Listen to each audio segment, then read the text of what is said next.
Ryan Seacrest here. When you have a busy schedule, it's important to maximize your downtime. One of the best ways to do that is by going to ChumbaCasino.com. Chumba Casino has all your favorite social casino games like spin slots, bingo, and solitaire that you can play for free for a chance to redeem some serious prizes. So hop on to ChumbaCasino.com now and live the Chumba life. Sponsored by Chumba Casino. No purchase necessary. VGW Group. Void where prohibited by law. 21 plus. Terms and conditions apply. At ADP, we work with more than 860,000 companies worldwide. That gives us a pretty good idea of how to help businesses grow stronger. Whether it's through data insights that help you make informed decisions about building a team that works better as a team, or by keeping you ahead of thousands of changing regulations so you can keep ahead of everything else. Like building that better team. Grow stronger with ADP. HR, talent, time, and payroll.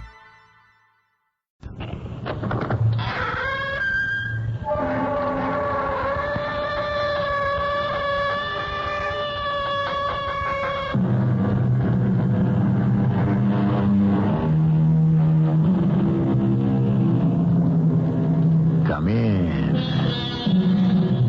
Welcome. I'm E.G. Marshall with a question. How many of us, in small or great degree, live a fantasy life? I don't mean lost souls in asylums who believe they're Napoleon or a poached egg. I'm talking about all of you listening to my words, answering, if you're honest, my question.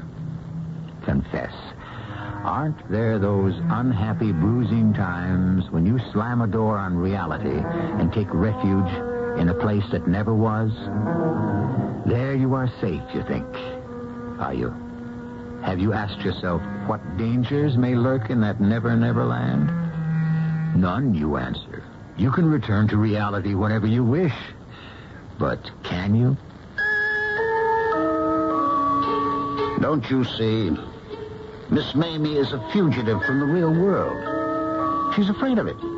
What kindness has it ever done her? So she escapes, takes flight, finds shelter in a dream world of her own making. A much sweeter sanctuary than the real world could ever be.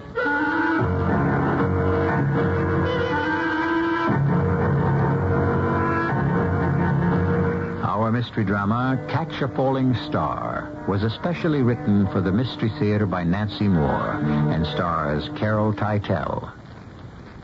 I'll be back shortly with Act One.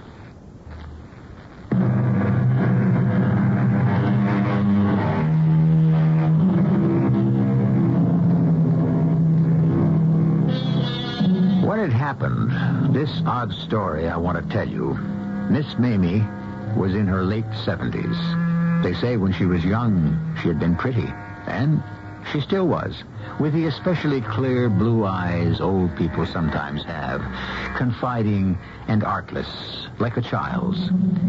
Hitched with twisted hairpins to the screen door of her little gray house was a homemade sign which said, Miss Mamie Mopin, seamstress. She wasn't a very good seamstress, but most of the women in that small town near Philadelphia went to her for simple alterations because, well, let Grace Browning tell you why. Grace knows this story best. She lived it. The real reason most of us went to Miss Mamie is a little embarrassing. Standing in our slips in her cluttered Victorian parlor, we stopped being perfectly ordinary housewives. We became exciting celebrities because that's what we were in Miss Mamie's dim eyes. She made up thrilling stories about what had happened in those dresses we had brought. Any old dress, plain, out of style, and about those of us who wore them. In her mind, she had worn them too, lived a romantic life she had never known herself. She'd go on and on. Now, what did we do in this dress? Did we wear it to the theater in New York? Yes, we did. How people admired us. How they turned to look when we walked in. We never contradicted Miss Mamie. It wouldn't have done any good if we had. She believed what she wanted to believe. It's true she wasn't a very good seamstress, but she did have magic in her hands. Her front yard, enclosed by an unpainted picket fence, was a glory of flowers. Her gift for raising them went beyond just a green thumb. But she was odd about her garden, too. I never pick my flowers. It's wicked and cruel. It hurts them. Then came that late spring day when all the trouble started.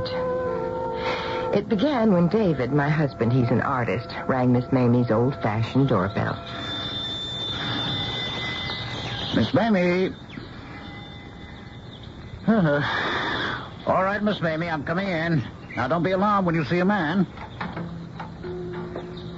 David opened the rusty screen door, walked a few steps down the dark hall, and stopped at an arched double doorway. Miss Mamie was there. In her cluttered parlor, scraps of material and unfinished clothes jumbled everywhere. She sat by a window sewing. Miss Mamie? Oh. Good morning. Oh, goodness. I didn't hear the bell again. You said it was all right if I walked in. Oh, yes, but I should know when you're at the door, Mr. Browning. I should feel. Oh, no matter. Now, I'll just set up my easel and get started. You keep right on sewing. And thank you again for letting me leave my paraphernalia here. I like your painting things there in the corner. They're company. The reason I don't sense that you're at the door is because sometimes I think I made you up. I say, now, Mamie, no artist is painting your picture. Why would Mr. Browning...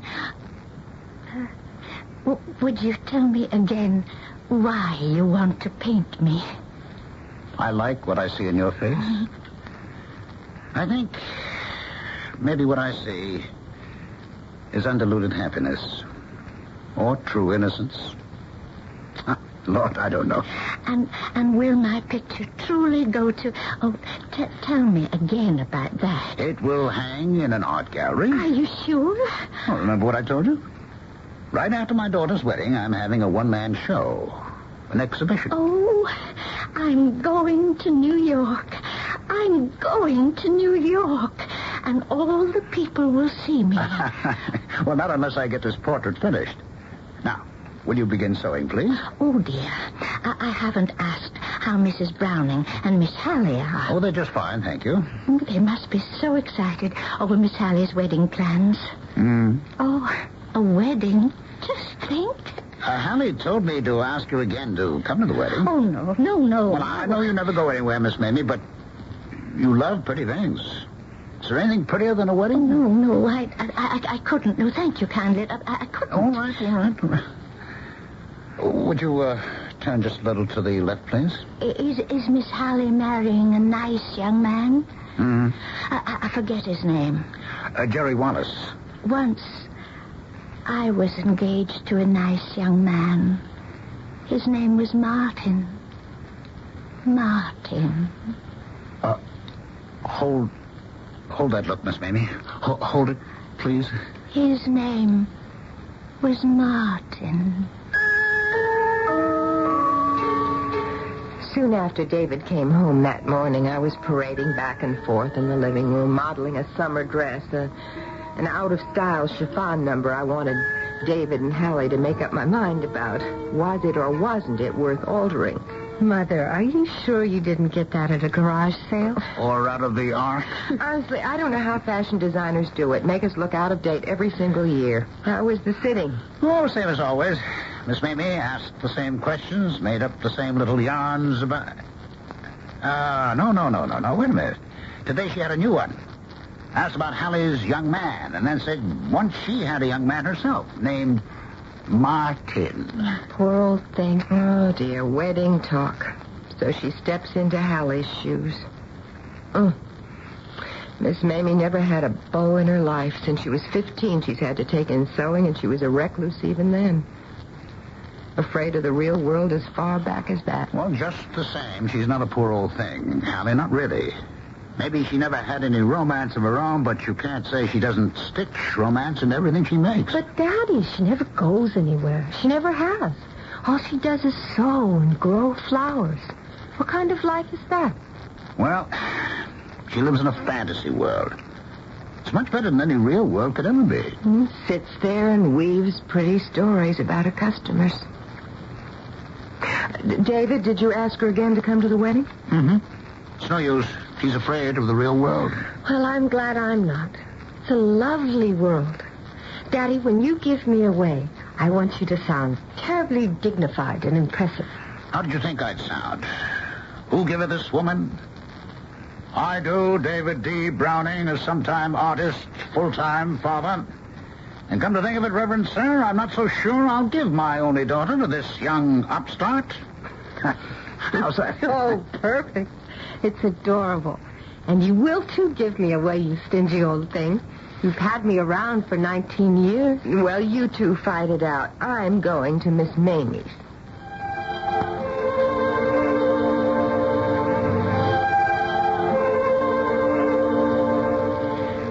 Did we wear this dress when we went to Europe, Mrs. Browning?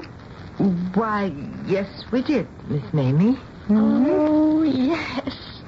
We went to London and Rome and Paris. We did, didn't we? Yes, indeed. Oh, my, I do hate fittings. Are you almost finished? Martin and I were going to Paris on a honeymoon. But you didn't... You can take the dress off now, Mrs. Browning. Good. Only I can't fix it till next week. I haven't time. Not time for anything. I'm graduating. You're what? Graduating. I'm making a sweet, sweet dress, and I can't touch anything else till I've graduated. When I cross the stage for my diploma, people will clap, and I will bow and smile before I go back to my seat. Oh, wait. I'll show you my graduation dress. It's right here. Here. Look. Why, it's lovely, Miss Mamie. Thank you. I never made anything so pretty before. Oh, you do like it? Yes. You never made anything like it before? Oh, no, not like this. You see all the little ruffles? Well, surely you've made other party dresses. You must have. I always wanted to. I always hoped someone would... Oh, but no one ever did. Cocktail dresses? Evening dresses? Oh, my goodness, no. Never all these years? Is something the matter, Mrs. Browning? Miss Mamie.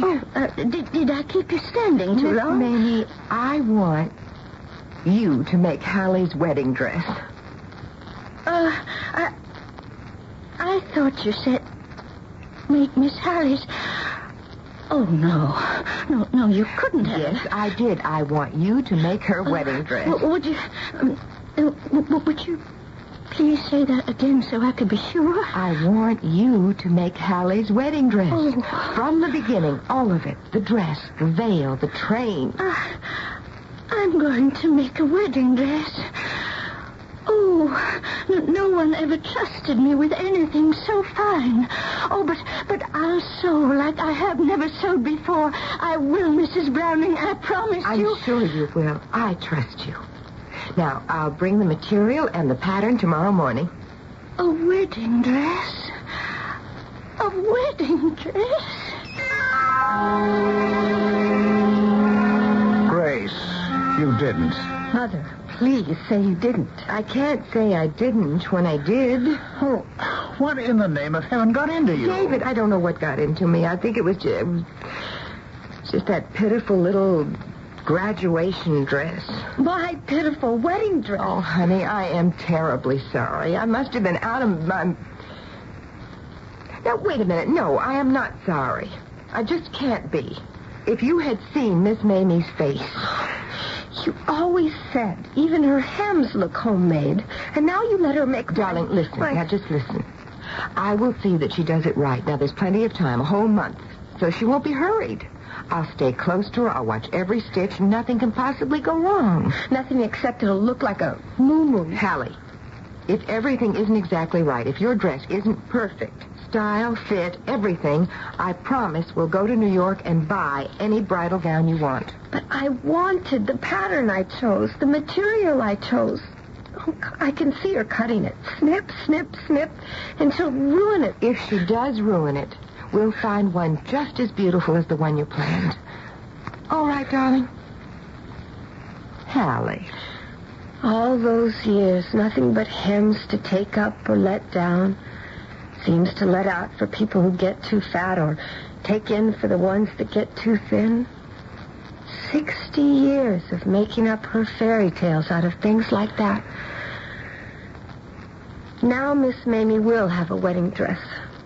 Oh, what a lovely dream she'll dream out of that. It's all right, Mother. The next morning, when I took the satin and tulle and lace to Miss Mamie, for the first time in living memory, the hodgepodge sewing room was neat and tidy. Everything had been cleared away for the wedding dress, and a sheet spread on the floor. When the material and pattern were laid on it, Miss Mamie kneeling to cut, she touched the satin with such tenderness. I could really have cried. It was as if she were in her garden, touching her flowers. Am I doing it all right? Why, I needn't be here at all, Miss Mamie. No one could possibly do it better. I'm making a wedding dress, Mrs. Browning. I'm making a wedding dress. You certainly are. Now, would you like me to cut out the panels while you bake Don't you touch it. Don't you dare touch it. Not any of it. I know what to do. I've always known. Don't you touch it.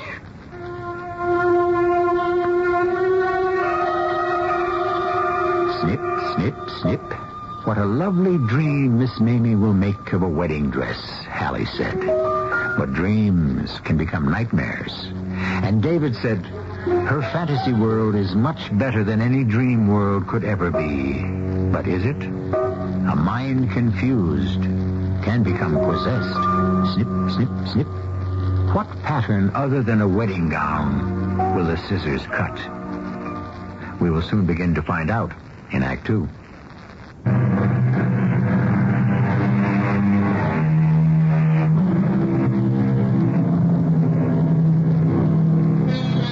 The afternoon of the day Miss Mamie cut out the wedding dress, David Browning arrived at her house to work on the portrait. He walked jauntily through the gate, down the plank path, up to the steps. But as he reached to ring the bell, he caught sight of something farther along the porch. Under a window, his folded easel, paint box, palette, and the unfinished portrait. Not crediting his eyes, he walked over to his possessions, staring down at them. At that moment, Miss Mamie appeared at the open window, mistily seen through yellowed lace curtains. She was holding white satin crushed against her. Miss Mamie. I was waiting for you. The portrait out here? I put everything out to save time. Save time. So you wouldn't have to come in. You see, there isn't any time to spare, Mr. Browning. There's only a month. There's only... What? The dress. A month to make the wedding dress.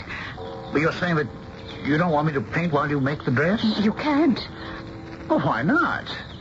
You just sit and sew the way you always have. Oh, no, please. I couldn't sew right. But I thought you liked sewing while I paint. You said you like someone to talk to. That was before. The wedding dress. Don't you understand? I'm making a wedding dress, Mr. Browning.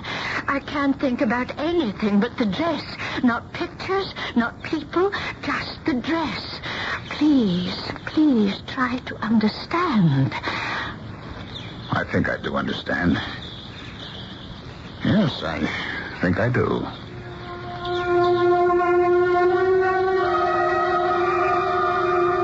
Grace, you've got to stop worrying. There's just no sense in it. I can't, and there is. Almost 2 weeks, and Miss Mamie's done nothing day and night but work on Hallie's dress. Turned down all other work. Sent back what was already ordered by other people, even Sue Wayne's graduation Well, dress. it's what Miss Mamie wants to do, so what's there really to worry about when you and Hallie both keep saying the dress is perfect? The most delicate little stitches. It's so slow, so painstaking, and all by hand. I never dreamed she could sew like Well, I know, sweetheart. You keep telling me. But can't you see she's having the time of her life? But you haven't seen her lately. So thin, David. Under such a strain. If only she'd let me help her a little. I understand her fierce jealousy about it, but it's too much work for any one person, even somebody younger. Hey, maybe she'd let Hallie help. Has Hallie ever asked? I don't think so. She's the bride. Miss Mamie would probably approve of a bride sewing a fine seam on her own wedding gown. Sew a button on her or something. Get Hallie to try. Remember what happened when I... Well, yes. That's a good idea.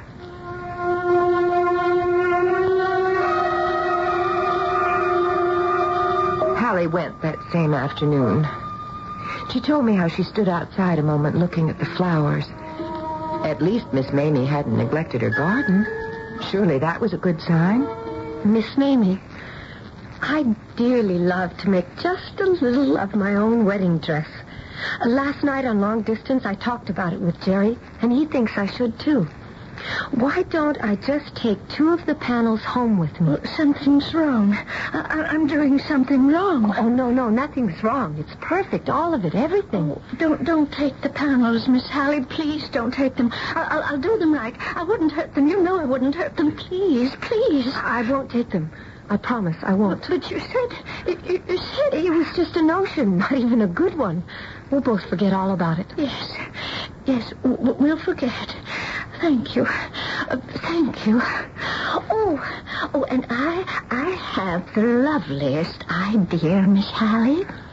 Early this morning, I was talking to my flowers, and they told me. They said, sew little pearls on the wedding veil like drops of dew on the lace. Pearls outlining the pattern on the lace. Oh, I think I'd like that very much. Mm-hmm. Tiny little seed pearls. I have some. They were Mama's. Oh, Miss Mamie, I wish you'd come to my wedding. I mean, don't you want to see the dress in its right setting? The church and Oh, Promise Me and the flowers. Then my nice young man and I coming down the aisle. Why, of course I'll be at the wedding, Miss Hallie. Of course I will. Whatever made you think I wouldn't?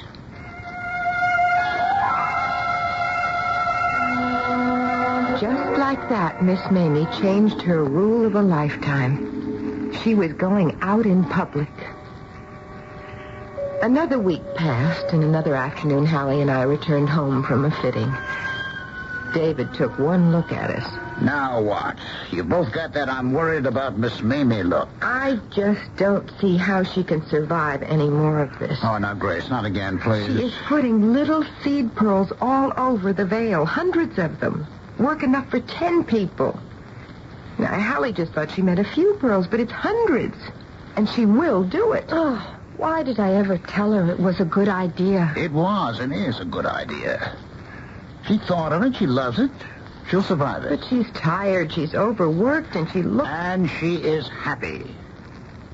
Remember that poem? John Donne, I think. Go and catch a falling star. How many of us catch a star? Miss Mamie has. But, David, after this is over, then what? She's wearing herself out. She may not be able to sew anymore. Also, what if she does have to retire? She saved some money. She told me so. Well, isn't Hallie's dress a beautiful climax to a life that's never been anything but drab? Do you think for 1 minute she wouldn't want that dress to have its wedding?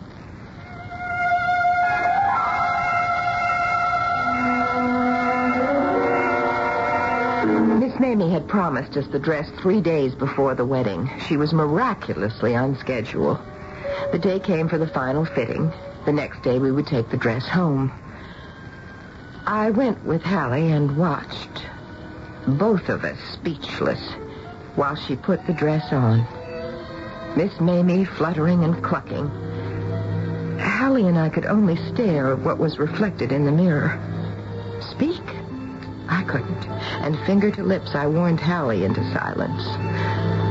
My daughter stood there and let Miss Mamie pin and tuck, murmur and caress, and we said nothing. When the fitting was over... Now, up over your head, Miss Hallie. Oh, careful, careful, careful. Don't hurt it. There. Now, I'll just go in the other room for tissue paper. I always lay it on tissue paper. I'll only be a minute. Why wouldn't you let me say anything? Hallie, what was the use? How could she? Why? I don't know. I can't think. I'm sick. Oh, my dress. My beautiful dress is hideous. All that junk on it. Ruffles and sequins and fake flowers. And she's recut it. It doesn't even fit anymore. Why? Why would she ruin it like that? She didn't even notice that we said absolutely nothing while you tried it on. Oh... What are we going to do now? We're going to tell her. That's what we're going to do. Well, no, not yet. Well, there are only 3 days left. 3 days, 30 days. It couldn't be fixed. Why tell her it's ruined and break her heart? It was so beautiful. I loved it. Here she comes. Oh, did you like the little surprises?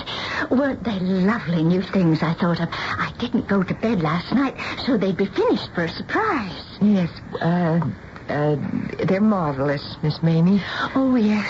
There's never, ever in all the world been such a dress. No, there never has. Miss Hallie, have you still not decided what kind of flowers you'll carry? I thought I decided, but now I don't know. The dress, I don't know. I've decided. Lilies. The dress would like lilies best. Lilies, Miss Hallie. Yes, Hallie, yes. Yes. All right. Lilies. Oh, and Mrs. Browning, will you let me give my flowers to decorate the church? But, Miss Mamie, you don't believe in cutting flowers. You said it was wicked. You said it hurt them. Yes, but this is different. Flowers love to be at weddings. Oh, please let me give them. I've been tending them just like the dress. Please let me give them. Thank you, Miss Mamie. We would love to have them. Thank you so much. Well, there's nothing to thank me for. It's why I've grown flowers all these years. So a wedding dress would... The dress. Only one more day. One more. Tomorrow it's finished. You go now. You come tomorrow. Yes, tomorrow. At 4 o'clock. Everything will be ready at 4 o'clock. Yes. Goodbye, Miss Mamie. Goodbye, Miss Mamie. Well, she doesn't hear us. She's gone somewhere we can't go. Come, Hallie. We left Miss Mamie caressing the wedding dress, holding it against her cheek. We went out of the rusty screen door, down the rotting steps, and we stood there. The flowers. Never so lovely. They are for a wedding. At least she didn't ruin the flowers. No. Only my dress. We were so worried about taking it away from her. Now she can have it forever. Darling, we will find a dress. Now, there's no time to have another one made, but time to go to New York and buy one just as beautiful. There isn't one as beautiful. There is, and we will find it. Only how do we tell Miss Mamie hers won't do? And no matter what she's done to it, she's worked so hard and she loved it so. I don't know how I can feel sorry for her, but I do. If she weren't coming to the wedding, we wouldn't have to tell her. But she is coming. Why don't we say, you decided to wear a suit, a white silk suit. That way we wouldn't have to criticize the dress. Then I'd have to wear a suit. And I won't. I just won't. My dress is ruined, and I won't have my wedding ruined, too. All right, now, you're right. Of course, a suit won't do.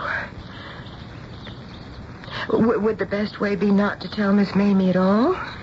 We take the dress home tomorrow, Pay her, thank her, let her be happy and proud as long as she can. Happy for 3 more days? Go and catch a falling star. She caught a star, but when she held it in her hands, she tarnished it. We always thought her fairy tales were harmless little games. They weren't games. She's not right in her head. And now she's on the edge of... Yes, she is. Her eyes, did you notice? They glittered like the sequins on my dress. No matter what we do about the dress, her heart will break. And will we push her over the edge?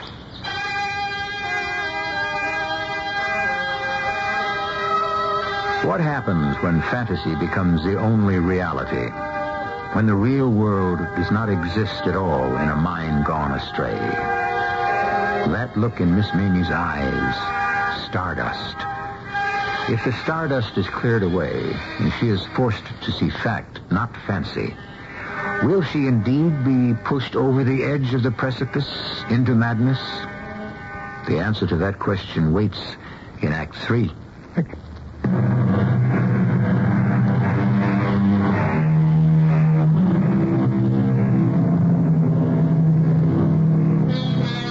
Yes, it was the poet John Donne who wrote Go and Catch a Falling Star, followed by the lines, Tell me where all past years are, or who cleft the devil's foot. And we are reminded of Miss Mamie's lost years.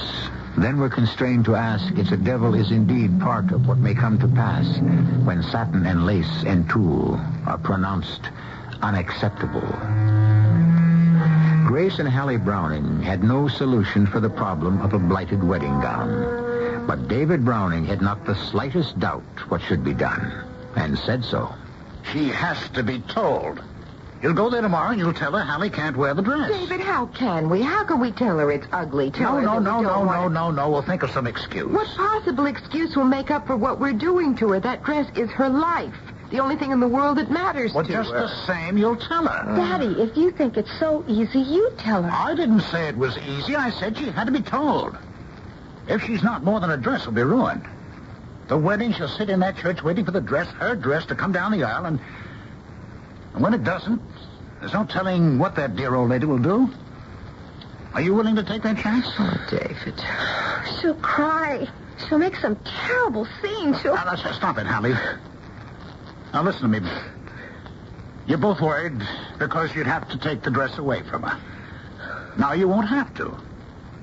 It's hers now. You give it to her, and without telling her it's spoiled. David, you keep saying what we're to do, but you don't say how. Just how do we explain why we're giving it to her? Well, we'll say Hallie changed her mind about the style of dress she wants. Well, what's the matter with that? Hasn't a bride the right to change her mind? I won't wear a suit. Mother had that idea. I won't. No, not a suit, not a suit. Just a style. Make a speech about how you've fallen in love with, we'll say, Empire style. Ugh, I hate Empire. Well, I don't care what style you say. It doesn't matter. Just one not like the wedding dress. The very last minute. You mean the bride changes her mind? Yes, at the very last minute, because it is the very last minute. Don't try to make it all sound logical, Grace. It isn't. It can't be. Wait. But I thought of something else. Hallie, you tell her Jerry has fallen in love with that other style, too. Say, I have to wear what Jerry wants me to wear. Say that. You can even say, tell her Jerry himself bought the dress he's so crazy Now, about. that is ridiculous. A groom doesn't buy a bride's dress. Miss Mamie won't realize it's ridiculous. What does she know about what grooms do or don't do? All right. Jerry. Yes, we'll put all the blame on him. That's good, David. That's exactly what we'll say. It isn't good. It's rotten. She'll know we don't like the dress no matter what lies we tell. She'll sense it. She does sense things, you know. She does. It's true, she does. Daddy, will you come along? give us courage. Help us tell all those lies. Will do. I'll be right with you. Listen, I've thought of something. You can act like you're mad at Jerry. Make one of your awful speeches about that young upstart. Yeah. Yeah, sure, that's a good idea. Miss Mamie, I can tell you now, if I had my way, I'd call off this wedding. It's plain to me that this Jerry Wallace is an overbearing young tyrant, and very likely will ruin my daughter's life. Daddy. All right, we're making progress. Yes, we are. Oh, Hallie, that was a brilliant idea. I'm so glad you thought of it. Oh, my poor Jerry. Villain of the piece. Your poor Jerry is a hero. He's saving the day. Yes, the whole charade will work out fine. I wish I could be sure of that. I can't. Any more than you two can. I'm only sure that we've got to tell her.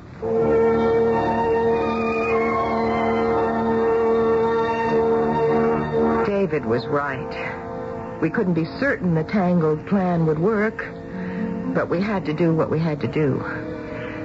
The next afternoon, the three of us walked slowly to Miss Mamie's, wanting to put off the ordeal as long as we could. When our reluctant steps reached her gate, we stopped. We stared. We couldn't believe our eyes. What on earth has she done? David. I don't believe this. She didn't. She couldn't. Oh, her flowers. She's picked them all. Oh, they'll all be wilted. The wedding is 3 days off. What was she thinking of? She couldn't have forgotten the date. It's the only date she ever paid any attention to, the only dress she ever finished on time. Daddy, what does this mean? Well, she's mixed up, obviously. She's lost track of time. That's what it is. Has to be. Now it's all worse than ever. It meant so much to her to have her cherished flowers decorating the church. Old, wilted flowers. Is that what I'm to have at my wedding? Oh, no, sweetheart. No. As if the dress isn't enough now, what do we say to her about the flowers? We can't blame them on Jerry. We thank her and take them home. And then we buy the same kind for the wedding. They won't be exactly the same, but she's so mixed up she won't know the difference. She won't, Hallie. All right. Now, we're going in there and make her believe every word we say. Oh, Lord, I pray so. Come on. Let's get it over.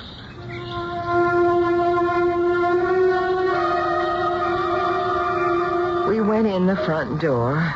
Miss Mamie had told us never to bother to ring. We walked down the dark hall and turned into the parlor. Once again, we stared. The room was a bower, a garden, everywhere beautiful flowers, great vases of them on tables, windowsills, on the floor, clusters behind pictures, nosegays pinned to the curtains, cascades of ribbons falling from the chandelier, the mantel marvelously arrayed. And Miss Mamie, nowhere to be seen. What does it mean? Why on earth has she done this? What is it for? Daddy? I don't know why. Now, wait. I think I do know. It's a pathetic celebration. Because the wedding dress is finished. It's a kind of art exhibit. The talented artist displaying her flowers. Her dress. I think it's all in honor of the dress. Remember, Hallie, she said everything would be ready at 4, not just the dress, everything? Everything meant all this, too. And everything gets worse and worse and worse. Now what do we do? Now, darling, don't cry. Now, please don't cry. But, Mother, she did want her flowers in the church, so why did she use them all in her house? All of them. She could have left some outside. She could have divided them. She could have, but she didn't. But I don't Hallie, dear, don't try to understand. It can't be done. No, it can't. We'll just tell her they're beautiful. Where on earth is she? Well, find her. Just find her. I can't stand any more of this. I want to get it over with and get out of here. Yes, so do I. Miss Mamie? Miss Mamie? Maybe she's ill. Maybe she... She was there. Miss Mamie, standing in the archway, smiling. She was wearing the veil and the wedding dress. Its satin train spread like a great white flower about her feet. In her arms, lilies. Almost, she looked young, serene, happy, radiant. A bride. Welcome. Welcome to my dear friends. Miss Mamie. Please, sit down with the rest of the guests. The minister will be here very soon. And so will Martin. So will the bridegroom. Miss Mamie. Oh, no, Mr. Browning. I'm so sorry, but I daren't stay here and talk. Martin mustn't see his bride before the ceremony. It's very bad luck. I'll go now and wait in the next room. He'll be here soon. My beloved will be here soon. Oh, my. No, Grace. No, Hallie, it isn't sad. It isn't tragic. Oh, David, how can you say that? It's pitiful. It's terrible. No. Not if you see with Miss Mamie's eyes. Don't you see she's lived a whole life while she made the wedding dress? A life she never had? While she sewed, she was a young girl. Courted and loved. Proposed to and promised. And now at last, after waiting so long, she's a bride. She really did catch a falling star and kept it untarnished.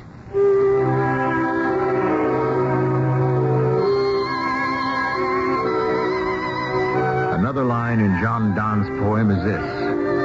Such a pilgrimage was sweet. Miss Mamie was quite mad. Yes. Lost in fantasy, yes. But happier than you and I will ever be. A sweet pilgrimage.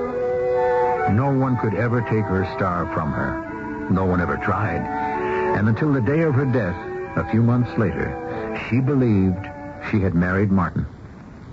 I'll be back shortly.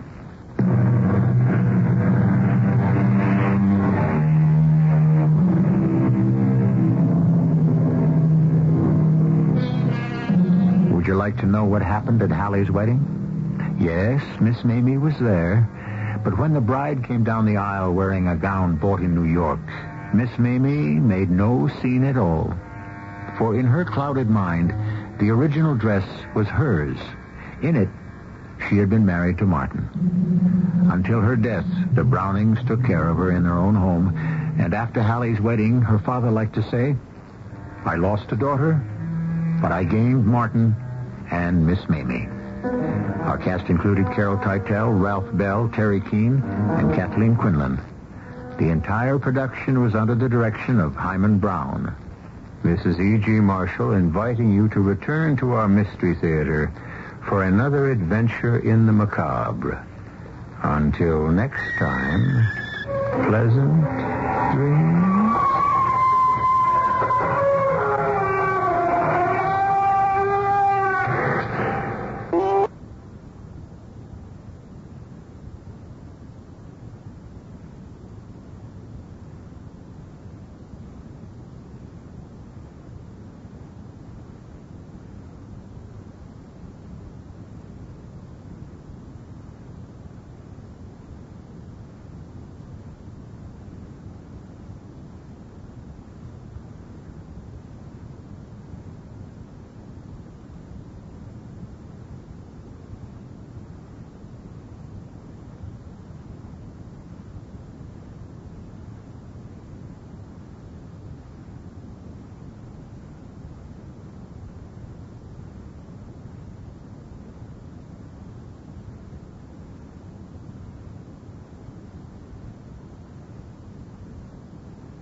At ADP, we understand the importance of building the right team and offer the data insights to help. Just as importantly, our AI technology helps you pay the team accurately.